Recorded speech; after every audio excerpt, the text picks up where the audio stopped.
Hello guys, welcome to my channel Anu dot management. Hope आप सब अच्छे होंगे, हैप्पी होंगे, सेफ होंगे। मैं बहुत अच्छी हूँ और आशा करती हूँ कि मेरे वीडियो आपको अच्छे लगते होंगे और आपके काम के भी ज़रूर होंगे। जो मेरा आज का टॉपिक है वो एक बहुत कॉमन टॉपिक है, बहुत ही वांटेड टॉपिक है और सभी चाहते हैं इस स्टेट में पहुँचने के लिए, वो है हैप्पीनेस। हैप्पीनेस क्या है? मैं बहुत दिनों से ये खोज करना चाह रही थी। मैं चाह रही थी जानना कि क्या हैप्पीनेस क्या है। लोग हैप्पीनेस को लेके बहुत परेशान रहते हैं। लोग कहते हैं मैं हैप्पी नहीं हूँ, चेहरे पे खुशी नहीं होती, चेहरे पे स्माइल नहीं होती। तो वो कौन सा परेशानी से जूझ रहे होते हैं या ऐसा क्या होता है कि लोग हैप्पी नहीं हो पाते हैं। तो एक्चुअली हैप्पीनेस क्या है? क्या हैप्पीनेस एक ट्रेट है, मतलब क्या वो कैरेक्टरिस्टिक्स है आपके बिहेवियर का? लेकिन वो भी पॉसिबल नहीं है, क्योंकि ह्यूमन बीइंग क्या है, इमोशन से बना हुआ है। कभी वो सैड है, कभी वो हैप्पी है, तो कभी उसके साथ परेशानियां चल रही है। हम ये कह दें वो बंदा बहुत परेशान है लेकिन वो हैप्पी है, ये पॉसिबल नहीं है। लेकिन ये पॉसिबल हो सकता है कि उसके साथ परेशानी है लेकिन वो परेशानी को किस तरह से ले रहा है। अगर वो परेशानी को देखने का जो नज़रिया है, उससे आपकी हैप्पीनेस कुछ हद तक कम या ज़्यादा हो सकती है।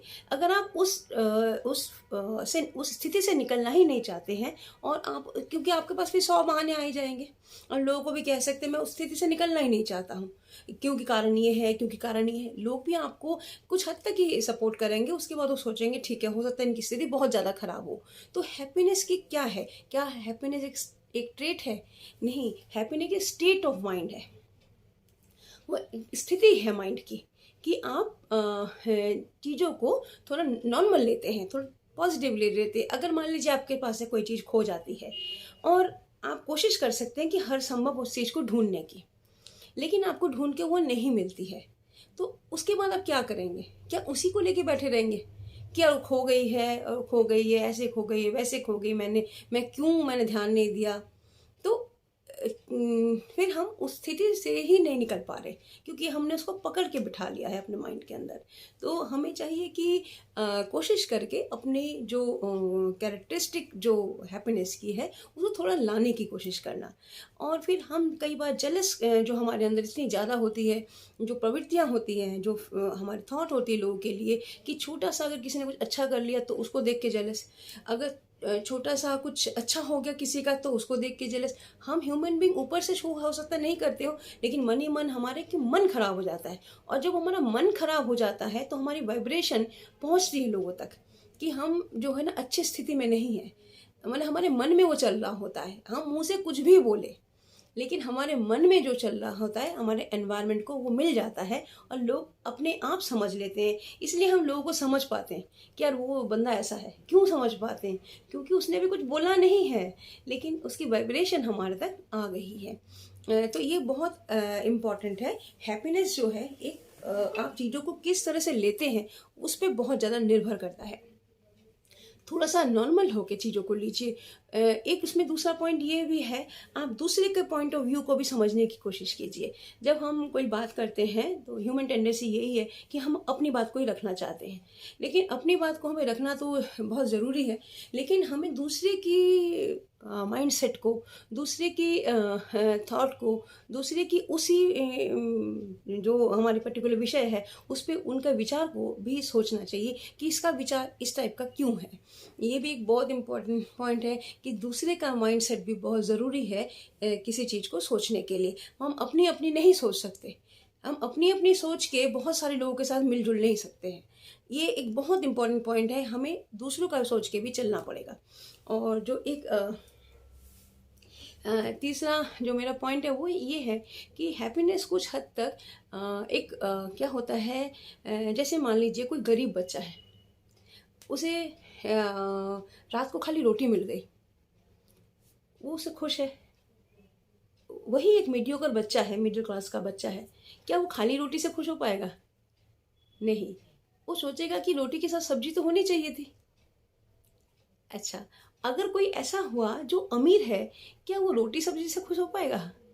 नहीं, क्योंकि वो चाहेगा यार रोटी सब्जी तो रोटी सब्जी ओनली, रोटी सब्जी के साथ कुछ डेजर्ट होना चाहिए था, कुछ मीठे में स्वीट होने चाहिए थे, कुछ पिकल होने चाहिए थे। उसकी सोच इस टाइप से होगी। तो ये सोच कहाँ से आई? जब वो बच्चा जो गरीब था वो एक रोटी से हैप्पी हो गया, जो मिडिल क्लास बच्चा था वो रोटी सब्जी से हैप्पी नहीं हो पाया और रोटी सब्जी में जाके हैप्पी हुआ, और जो अमीर है उसको सारी चीज़ें मिली तब जाके हैप्पी हुआ। ऐसा क्यों है? क्या किसी ने उनको सिखाया है? ऐसा भी नहीं है, क्योंकि बच्चे छोटे हैं, क्योंकि उन्होंने सिखाया भी नहीं है। क्योंकि जो उन्होंने एक अपने लिए सेट बार किया था, जब वहाँ तक चीज़ें हमें मिलती है तो हमें हैप्पीनेस होती है। जो हमारी वांट है, जो हमारी इच्छा है, अगर उस तक या उससे ज़्यादा की चीज़ हमें मिलती है तो हमें एक खुशी होती है। इस पे भी हैप्पीनेस बहुत हद तक डिपेंड करता है। आप कभी किसी को बोलना कि आपको 7 घंटे काम करना पड़ेगा और आप उससे काम 8 घंटे ले रहे हो, तो वो क्या हैप्पी हो पाएगा? नहीं, क्योंकि इसका माइंडसेट ने 7 घंटे को पकड़ लिया है।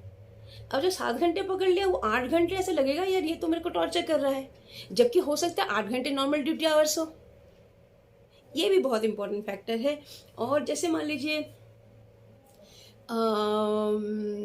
कोई इंसान जो बच्चा नंबर ला रहा है क्लास में, कोई इस बच्चा हो सकता है 98 नंबर ला के भी वो दुखी हो रहा है, 1 नंबर के लिए रो रहा है, पीट रहा है, परेशान हो रहा है।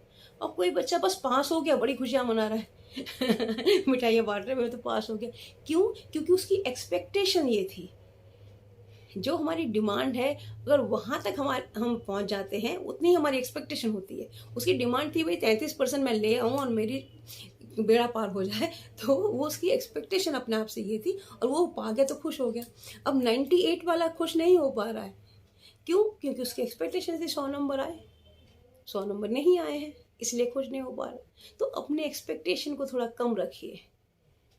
ये अच्छी बात तो नहीं है कि अपने एक्सपेक्टेशन को कम रखिए, लेकिन अपने एक्सपेक्टेशन को कम रखिए ताकि आपको खुशी मिल पाए।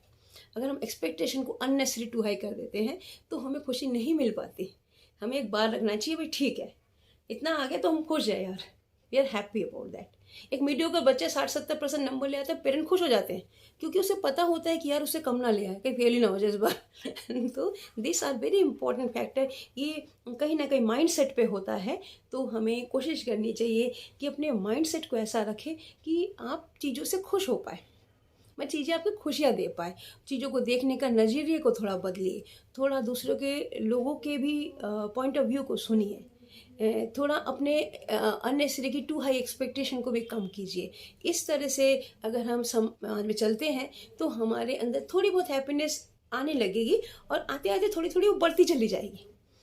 अगर हम हमेशा रोना लेके ही बैठे रहे अपने, तो हमें कोई भी ठीक नहीं कर सकता, क्योंकि किसी के बस की नहीं किसी को ठीक करना, इंसान के अपने बस में ही होता है। तो आई थिंक जो आज का मेरा वीडियो आपको अच्छा लगा होगा, और अगर अच्छा लगा है तो प्लीज़ मेरे चैनल को सब्सक्राइब कीजिएगा और इस वीडियो को देखिएगा, उसको शेयर भी कीजिएगा। थैंक यू, धन्यवाद।